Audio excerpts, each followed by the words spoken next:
দর্শক, রিশাদ হোসেনের দাম প্রায় অর্ধ কোটি টাকা। তাসকিন আহমেদ পেয়েছেন তার চেয়ে 2 লাখ টাকা কম। লিটন মুস্তাফিজদের জন্য দিতে হয়েছে বিশাল অঙ্কের অর্থ।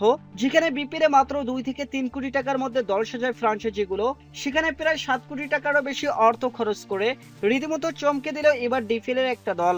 সেখান থেকে টাইগার ক্রিকেটারদের কার দাম কত এবং কে কোথায় খেলবেন, সব নিয়ে বিস্তারিত থাকছে আজকের এই ভিডিওতে। সব আলোচনা এবং অপেক্ষাকে পাশ কাটিয়ে অবশেষে মাঠে ফিরেছে 2026 ঢাকা প্রিমিয়ার লিগ। ক্রিকেটারদের মাঝে যে অনিশ্চয়তার সৃষ্টি হয়েছিল এই টুর্নামেন্ট নিয়ে, তা কেটে গিয়ে এবার টুর্নামেন্ট হচ্ছে আরো বেশ জাঁকজমকপূর্ণ। একসময় গোটা বিশ্ব ক্রিকেটে ঢাকা প্রিমিয়ার লিগের কদর ছিল আলাদাভাবে। ক্রিকেট দুনিয়ার অনেক কিংবদন্তিরাই খেলে গিয়েছেন এই টুর্নামেন্টে। এমনকি কিছু ক্ষেত্রে বিপিএলের চেয়েও অধিক গ্রহণযোগ্যতা রয়েছে ঢাকা প্রিমিয়ার লিগের, যার প্রমাণ পাওয়া যাচ্ছে এবার হাতে নাতে। দর্শক, যেখানে বাংলাদেশ প্রিমিয়ার লিগে একটি ফ্রাঞ্চাইজি 2 থেকে 3 কোটি টাকার মধ্যে নিজেদের স্কোয়াড সাজিয়ে ফেলে, সেখানে এবার ডিপিএলে শুধুমাত্র আবাহনী খরচ করেছে প্রায় 7 কোটি টাকারও অধিক অর্থ।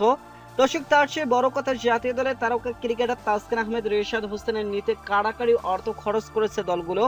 এবার আসলে মোহামেডান স্পোর্টিং ক্লাবের হয়ে মাঠ মাতাতে দেখা যাবে জাতীয় দলে আলোচিত লেগ স্পিনার রিশাদ হোসেনকে। বল হাতে টাইগার দলে অপরিহার্য এই সদস্য সিজন জুড়ে থাকবেন বাড়তি নজরে। তাই তো তাকে দলে ফেরাতে মোহামেডানের খরচ হয়েছে প্রায় 42 লক্ষ টাকা।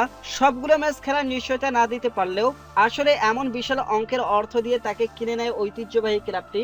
একই দলে খেলবেন জাতীয় দলে আরেক নির্ভরযোগ্য পেসার তাসকিন আহমেদ। তাকে নিতে অবশ্যই রিশাদের চেয়ে 2 লাখ টাকা কম খরচ করতে হয়েছে মোহামেডানকে। দর্শক, 40 লাখ টাকার বিনিময়ে এই ক্লাবে খেলবেন ঢাকা এক্সপ্রেস। সব মিলিয়ে এবার আসলে দল গুছাতে তাদের খরচ হয়েছে প্রায় 7 কোটি টাকারও বেশি অর্থ। যেখানে অবাক করার বিষয় হলো এই দলের সবচেয়ে দামি ক্রিকেটারদের মধ্যে দুজন হলেন ইনামুল হক বিজয় এবং নাইম শেখ। প্রায় কোটি টাকার কাছাকাছি অর্থ দেওয়া হবে তাদের। এছাড়া জাতীয় দলের ওপেনার পারভেজ হোসেন ইমন, তানভীর ইসলাম এবং আফিফ হোসেনরা খেলবেন মোহামেডানের হয়ে। অন্যদিকে পিছিয়ে নেই বর্তমান চ্যাম্পিয়ন আবাহনী লিমিটেড। তারা সৌম্য সরকার, মহিদুল ইসলাম, অঙ্কন ও খালেদ আহমেদকে দলে টেনেছে। পাশাপাশি নাজমুল হোসেন শান্তকেও নিজেদের দলে রেখে দিয়েছে আকাশী নীল শিবির। এর বাইরে পাওয়ার হিটার সাব্বির রহমানকে পার্টেক্স থেকে ছিনিয়ে এনেছে তারা।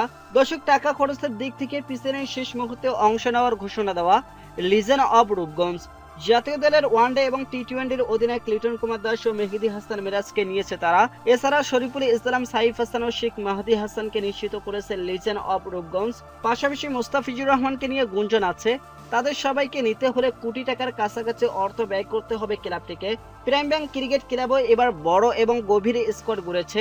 তাদের ডেরায় রয়েছে অভিজ্ঞ মাহমুদুল রিয়াদ, তরুণ ওপেনার তানজিদ হাসান তামিম ও পেসার তানজিম হাসান সাকিবের মতো জাতীয় দলের ক্রিকেটাররা। দীর্ঘ এই লিগে খেলোয়াড়দের ধারাবাহিকতা বজায় রেখে পয়েন্ট টেবিলের শীর্ষ স্থানে থাকায় তাদের মূল পরিকল্পনা।